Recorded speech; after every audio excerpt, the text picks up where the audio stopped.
اعوذ باللہ من الشیطان الرجیم بسم اللہ الرحمن الرحیم نحمدہ ونصلی علی رسولہ الکریم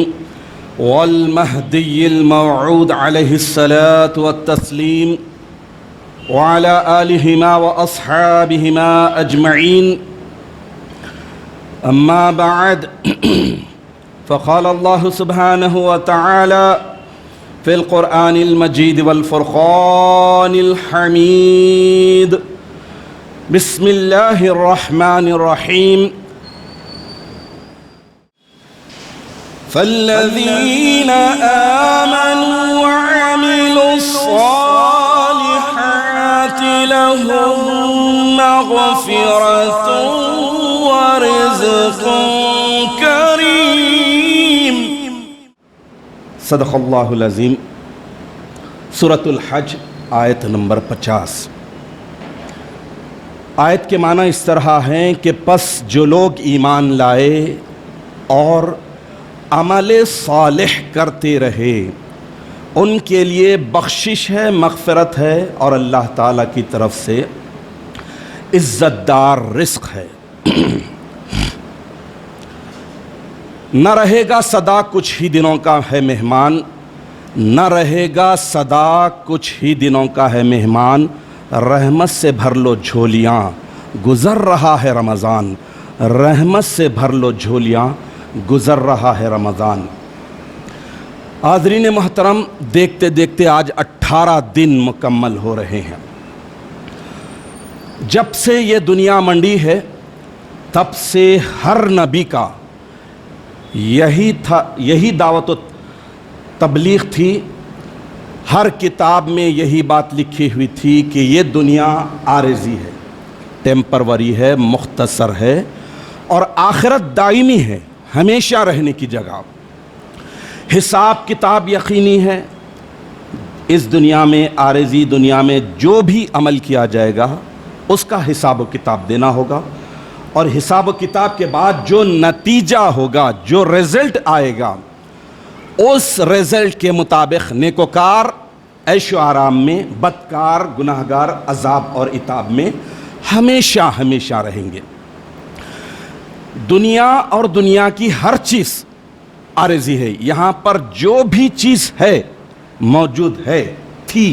یا ان فیوچر آئے گی، وہ سب کی سب عارضی، غیر یقینی، لیکن آخرت دائمی اور یقینی ہے۔ اب میرا اور آپ کا کام ہے، عقل اللہ نے دی، شعور اللہ نے دیا، اچھے برے کی تمیز دی، تو انتخاب کس کا کرے، چوز کون سی چیز کو کرے جو ٹیمپروری ہے، فنا ہونے والی، تباہ ہونے والی، برباد ہونے والی، اس کے پیچھے جو جائے گا وہ بھی برباد ہو جائے گا، یا پھر یہ کہ دائمی راحت، آسانیاں، آرام، نعمتیں، انعام، جنتیں، یہ سب۔ تو اسی دنیا میں چوز کرنے کی کیپیسٹی اللہ نے دی ہے، عمل صالح سے، سچے ایمان اور پکے عمل کے ذریعے اپنی زندگی کو دائمی طور پر ہمیشہ ہمیشہ کے لیے خوشگوار، اچھی سے اچھی بنا سکتے ہیں۔ حاضرین محترم، یہ مغفرت کا، بخشش کا دہا ہے جو قریب الختم ہے، صرف 2 دن باقی ہے۔ مغفرت، بخشش بہت بڑی نعمت ہے اللہ کی، اور نازک بھی ہے اور ضروری بھی ہے۔ ہر بندہ چاہے گا کہ وہ بخش دیا جائے، معافی مل جائے، لیکن اس کے لیے محنت کرنی پڑے گی، عمل کرنا پڑے گا۔ ایک بہت بڑے ولی اللہ حضرت شقیق بلخی رحمۃ اللہ علیہ فرماتے ہیں کہ لوگ 3 باتیں محض زبانی طور پر کرتے ہیں، 3 باتیں، مگر عمل اس کے بالکل اگینسٹ ہوتا ہے، برخلاف ہوتا ہے، اس کے خلاف۔ 3 باتیں۔ پہلی بات یہ کہ لوگ کہتے ہیں کہ ہم اللہ کے بندے ہیں، حقیقت بھی ہے اللہ کے بندے، لیکن عمل غلاموں جیسا نہیں۔ آقا کے حکم کی تعمیل میں غلام کا کام ہے، بندے ہے، بندگی کرنی چاہیے، لیکن نہیں کرتے، بلکہ آزاد لوگوں کی طرح من مانی، من میں آیا کر لیے، من نہیں چاہا نہیں کرے۔ دوسری بات بتاتے ہیں کہ لوگ کہتے ہیں کہ اللہ ہی ہمیں رزق دیتا ہے، روٹی روزی دیتا ہے، لیکن ان کے دل دنیا اور دنیا کی متاع مال دولت جمع کرے بغیر مطمئن نہیں ہوتے۔ یہ ان کے اقرار کے سری خلاف ہے۔ تیسری بات جو لوگ کہتے ہیں، محض زبانی طور پر جو کہتے ہیں اور عمل ان کا خلاف میں ہوتا ہے۔ تیسرا یہ ہے، کہتے ہیں کہ ہمیں آخر میں مر جانا ہے، کھپ جانا ہے، تباہ اور برباد ہو جانا ہے، نیست و نابود ہونا ہے، مگر کام ایسے کرتے ہیں جیسے انہیں کبھی مرنا ہی نہیں۔ اس کے بعد آگے وہ حضرت فرماتے ہیں کہ اے مخاطب ذرا تو سوچ صحیح،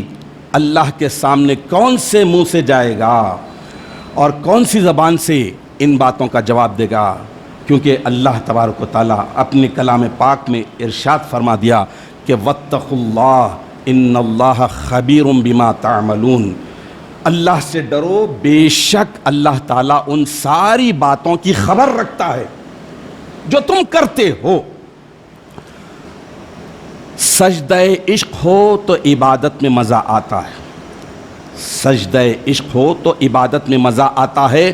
خالی سجدوں میں تو دنیا ہی بسا کرتی ہے۔ لوگ کہتے ہیں کہ بس فرض ادا کرنا ہے، ایسا لگتا ہے جیسے کوئی خرچ ادا کرنا ہے۔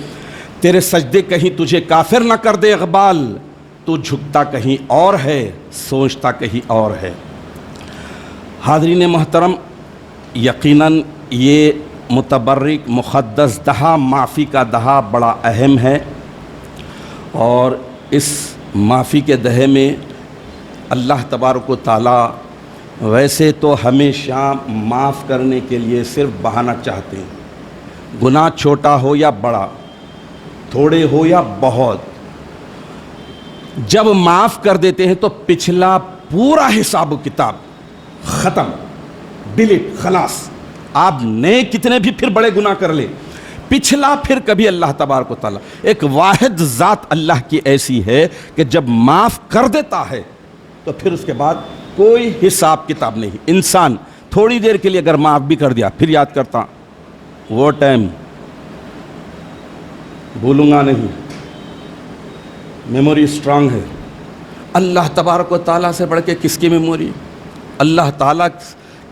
کے علم سے بڑھ کے کس کا علم؟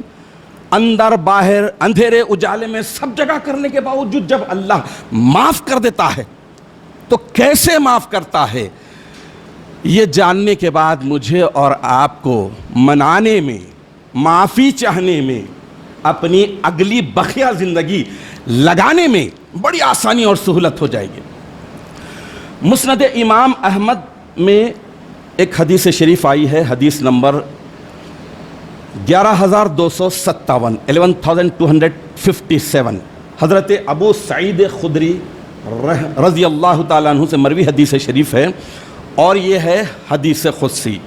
جس میں اللہ تبارک و تعالیٰ خود ارشاد فرما رہے ہیں۔ حدیث قدسی میں شیطان مردود کی اس قسم کا جواب اس طرح دیا گیا، شیطان نے اللہ تبارک و تعالیٰ کے روبرو ٹھہر کر چیلنج کیا تھا، چیلنج کر کے اللہ تبارک و تعالیٰ سے یہ عرض کرا تھا اور دعویٰ کرا تھا کہ اے اللہ مجھے تیرے عزت کی قسم، اللہ کی عزت کو مان رہا ہے، کبریائی کو مان رہا ہے، بڑائی کو مان رہا ہے، سب کچھ مان رہا ہے، میرے اپوزٹ میں، میرے مقابل میں آدم کو کیوں لا کے کھڑا کر دیا؟ بس یہی ایگو سے رجیم الی یوم الدین کر دیا، قیامت تک کے لیے ملعون بنا دیا۔ اب وہ اللہ کی عزت کی قسم کھا کر کہہ رہا ہے کہ میں تیرے بندوں کو جب تک ان کی روحیں ان کے جسموں میں باقی رہیں گی میں گمراہ کرتا رہوں گا، مس گائیڈ کرتا رہوں گا، راہ صراط مستقیم سے ہٹاتا رہوں گا۔ تو اللہ تبارک و تعالیٰ جواباً ارشاد فرماتے ہیں کہ مجھے بھی اپنی عزت اور جلال کی قسم، جب تک بندہ مجھ سے بخشش مانگتے رہیں گے، بندے مجھ سے بخشش مانگتے رہیں گے، مغفرت چاہتے رہیں گے، معافی چاہتے رہیں گے، میں انہیں برابر معاف کرتے رہوں گا، برابر بخشتے رہوں گا۔ یعنی یہ کہ اللہ تبارک و تعالیٰ کے پاس صرف صدق دلی کے ساتھ، سچی اور پکی توبہ کے ساتھ معافی کا جذبہ صحیح ہو جاتے ہیں تو اللہ تبارک و تعالیٰ سارے کے سارے گناہ معاف کر دیتے ہیں۔ تو شیطان کے چیلنج کے مقابلے میں چیلنج اللہ دے رہے ہیں. تو اللہ تبارک و تعالیٰ کبھی بھی اپنا وعدہ خلاف نہیں کرتے. شیطان جھوٹا ہے، خالی دعوے کرتا ہے، اچھے اچھوں کو بھٹکانے گیا، پھر اس کے بعد 32 برس بھٹکانے کی سازش میں ناکام ہونے کے بعد اپنا منہ کالا کرتے گیا کہ میں آیا تھا آپ کو بھٹکانے لیکن ناکام رہا، چلے گیا. ایسے سینکڑوں اولیاء اللہ گزرے ہیں جن کی صحبت میں شیطان انسان کی بھیس میں آ کر بھٹکانے کی لاکھ کوشش کی، لاکھ حربے. تو اللہ تبارک و تعالیٰ سے بخشش سچی اور پکی ہو تو اللہ تبارک و تعالیٰ معاف کرتے ہیں. ایک اور حدیث شریف صحیح بخاری میں ہے، حدیث نمبر 1145 1145 حضرت سیدنا ابو ہریرہ رضی اللہ تعالیٰ عنہ سے مروی ہے. اللہ کے نبی صلی اللہ تعالیٰ علیہ وسلم ارشاد فرماتے ہیں کہ ہمارا پروردگار بلند برکت والا ہے، بہت بلند و اعلیٰ ہے. ہر رات کو، کان کھول لیجئے، ہر رات کو، خالی رمضان شریف میں نہیں، مغفرت کے دہے میں نہیں، ہر رات کو اللہ تبارک و تعالیٰ اس وقت آسمان دنیا پر آتے ہیں، ڈیلی آتے ہیں جب رات کا تہائی حصہ باقی رہ جاتا ہے، 1/4 حصہ، یعنی آئے ہائے وہ سہانی رات، آخری پہر، جب سارے لوگ گھوڑے بیچ کے، گدھے خرید کے سوتے ہیں، اس وقت اللہ تبارک و تعالیٰ آتے ہیں. لیکن اللہ کے محبوب بندے وہ وقت اٹھتے ہیں اور اس وقت اللہ تبارک و تعالیٰ آفر کرتے ہیں، من یدعونی فاستجب لہ، کون ہے جو مجھ سے دعا مانگے کہ میں اس کی دعا قبول کروں. آسمان دنیا پر ڈیلی آ رہے ہیں. من یسألنی فأعطیہ، کون ہے جو مجھ سے سوال کرے، کچھ مانگے کہ میں اس کی مانگ پوری کر دوں، اس کا سوال پورا کر دوں. ومن یستغفرنی فاغفر لہ، کون ہے جو مجھ سے معافی چاہے، مغفرت طلبی کرے، بخشش چاہے، میں اسے بخش دوں، معاف کر دوں. روز ہو رہا ہے. تو مسند احمد کی ایک اور حدیث شریف ہے، حدیث نمبر 10181 10181 سیدنا انس رضی اللہ تعالیٰ عنہ سے مروی حدیث ہے. وہ فرماتے ہیں کہ میں نے اللہ کے رسول صلی اللہ تعالیٰ علیہ وسلم کو فرماتے سنا، اللہ کے نبی خصمیہ اور حلفیہ ارشاد فرما رہے ہیں کہ والذی نفسی بیدہ، قسم ہے اس ذات اقدس کی جس کے قبض قدرت میں میری جان ہے، اگر تم گناہ کرتے رہو یہاں تک کہ تمہارے گناہوں کی وجہ سے زمین اور آسمان کے درمیانی خلا جو گیپ ہے وہ بھر جائے، فل ہو جائے، پھر جب تم اللہ تعالیٰ سے توبہ کرو، بخشش طلب کرو، معافی چاہو تو وہ تم کو بخش دے گا. والذی نفسی محمد بیدہ، قسم ہے اس ذات اقدس کی جس کے قبض قدرت میں محمد کی جان ہے، اگر تم لوگ گناہ نہیں کرو گے تو اللہ ایسے لوگوں کو پیدا کر دے گا جو گناہ کریں گے، پھر وہ اللہ تعالیٰ سے بخشش معافی طلب کریں گے اور وہ ان کو معاف کرے گا. یعنی اس حدیث شریف سے مطلب یہ نہیں ہے کہ گناہ کرنا دانستہ نہیں، نفس کے بہکانے، شیطان کے ورغلانے، کسی اور سبب سے گناہ ہو گیا، فوری چوکن نہ ہوئے، پھر اللہ کی طرف رجوع کرے، بخشش چاہے تو بخشش چاہنے پر اللہ معاف کر رہا ہے. یہ نہیں کہ گناہ کرتے جا رہے ہیں پھر اس کے بعد ٹیک اٹ ایزی کر رہے ہیں، ایسا تو نہیں. الغرض یہ مغفرت کا دہا، بخشش کا دہا ہے. مغفرت اور بخشش اللہ تبارک و تعالی ان بندوں کو لکھتے ہیں جو واقعی گناہ کو گناہ سمجھ کر چھوڑ دیتے ہیں اور اللہ سے معافی چاہتے ہیں. اللہ تبارک و تعالی اس ماہ مقدس میں تو بہت زیادہ بخش دیتے ہیں. بخاری اور مسلم کی حدیث شریف ہے، سیدنا ابو ہریرہ رضی اللہ تعالیٰ عنہ سے مروی حدیث شریف بارہا آپ کے سامنے پیش کی گئی کہ اللہ کے نبی ارشاد فرماتے ہیں کہ من صام رمضان ایمانوں و احتسابا، جو کوئی ایمان اور احتساب کی دونوں شرطوں کو اور یہ کنڈیشنز کو تکمیل کرتے ہوئے روزہ رکھتے ہیں، رمضان المبارک کا روزہ رکھتے ہیں، تو فغفر لہ ما تقدم من ذنبہ، تو اللہ تبارک و تعالیٰ ان کے پچھلے سارے گناہ کو، رحمت کے دہے کے نہیں بلکہ پچھلے سارے گناہوں کو معاف کر دیتے ہیں. ویسی آیا ہے کہ من خام رمضان ایمان و احتساب، جو کوئی رمضان المبارک کی راتوں میں ایمان اور احتساب کے ساتھ، اکاؤنٹیبلٹی کے ساتھ ٹھہرتے ہیں، قیام کرتے ہیں، نوبت کرتے ہیں، ذکر کرتے ہیں، تلاوت کرتے ہیں، اللہ کی عبادت اور بندگی میں رات گزارتے ہیں، غفر لہ، تو ان کے بھی گناہ پچھلے معاف کر دی جاتے ہیں۔ من خام لیلۃ القدر ایمان و احتسابا، راتوں میں سب سے بڑی رات، سارے راتوں کی سردار لیلۃ القدر خیر من الف شہر میں اگر بندہ ایمان اور احتساب کے شرائط کی پوری تکمیل کرتے ہوئے قیام کرتا ہے، جاگتا ہے، روتا ہے، گڑ گڑاتا ہے، مناتا ہے، 2 رکعت فرض پڑھتا ہے، اللہ کی جناب اقدس میں سجدہ کر کے رو کر مصلی کو بھگوتا ہے، غفر لہ، بخش دیا جاتا ہے۔ بخشنے کے لیے اللہ تعالیٰ بس چاہتے ہیں چھوٹا سا بہانہ ملے، چھوٹی سی بات ہو، بخش دیتے ہیں۔ اب آپ کو بتاتا ہوں کہ اللہ تبارک و تعالیٰ کتنی معمولی سی بات پر بخشنے کے لیے تیار ہیں، فوری ان کا گناہوں کا اکاؤنٹ ٹوٹلی کلوز، ڈیلیٹ اور کلوز۔ ایک حدیث ہے صحیح مسلم کی، حدیث نمبر 6669، 6669، سیدنا ابو ہریرہ رضی اللہ تعالیٰ عنہ سے مروی ہے، اللہ کے نبی صلی اللہ تعالیٰ علیہ وسلم ارشاد فرماتے ہیں کہ ایک شخص راستے سے چلا جا رہا تھا، راستے سے گزر رہا تھا، راستے میں دیکھا کہ ایک کانٹے دار ٹہنی ڈالی پڑی ہوئی ہے جس پہ کانٹے لگے ہوئے ہیں، اسے دیکھا، اٹھایا، بازو ایک کونے میں ڈال دیا۔ اللہ تبارک و تعالیٰ کو یہ ادا پسند آئی، اور یہ ایک چھوٹا سا کام بظاہر کانٹے لگی ہوئی ٹہنی ڈالی راستے سے تاکہ دوسرے لوگوں کو کانٹا نہ چبھ جائے، ہٹا دیا، اس کا انعام اللہ تعالیٰ کیا دیے؟ بخشش، اس بندے کو بخش دیے ہیں۔ تو عمل بظاہر چھوٹا دکھتا ہے ضرور، لیکن اللہ تبارک و تعالیٰ کے پاس اہمیت رکھتا ہے۔ حاضرین محترم، بخشش کا دہا ہے، بخشش اور معافی کی بات ہو رہی ہے، تو معافی کے لیے ایک بہت ہی متاثر کن اچھا سبق آموز واقعہ آپ کے سامنے رکھنے کی سعادت حاصل کرتا ہوں۔ یہ واقعہ ہے بنی اسرائیل کا، حضرت موسیٰ کلیم اللہ علیہ الصلاۃ والتسلیم کے زمانے کا۔ اس وقت، اس زمانے میں بنی اسرائیل میں بہت زیادہ خاص سالی پڑ گئی، بارش نہیں ہو رہی تھی، سارے جاندار پریشان تھے، انسان، حیوان سب پانی کے لیے ترس رہے تھے، اور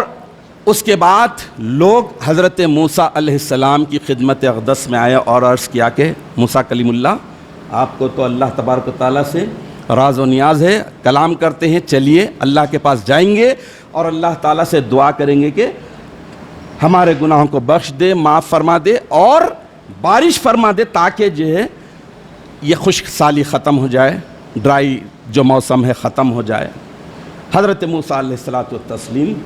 پوری قوم کو لے کر گئے، روایت میں آیا ہے کہ 40,000 سے زیادہ افراد تھے۔ اللہ تبارک و تعالیٰ کی بارگاہ میں گئے، جا کر اللہ تعالیٰ سے موسیٰ علیہ السلام ہم کلام ہوئے، عرض کرنے لگے کہ الہ العالمین، پتہ نہیں کس گناہ کی سزا میں یہ قحط سالی ہو رہی، بارش نہیں ہو رہی، سارے تیرے مخلوق پریشان ہیں، جاندار پریشان ہیں، انسان، حیوان سب پانی کے لیے ترس رہے ہیں مالک۔ تو نبی آخر الزماں کے صدقے میں میری اس دعا کو قبول فرما لے، ہو سکتا ہے کہ مجھ میں کوئی کمی ہو، کوئی خامی ہو جائے۔ حضرت موسیٰ علیہ الصلاۃ والتسلیم یہ عرض کرے تو اللہ تعالیٰ کی طرف سے جواب آیا کہ اے موسیٰ، آسمان سب صاف، ایک دم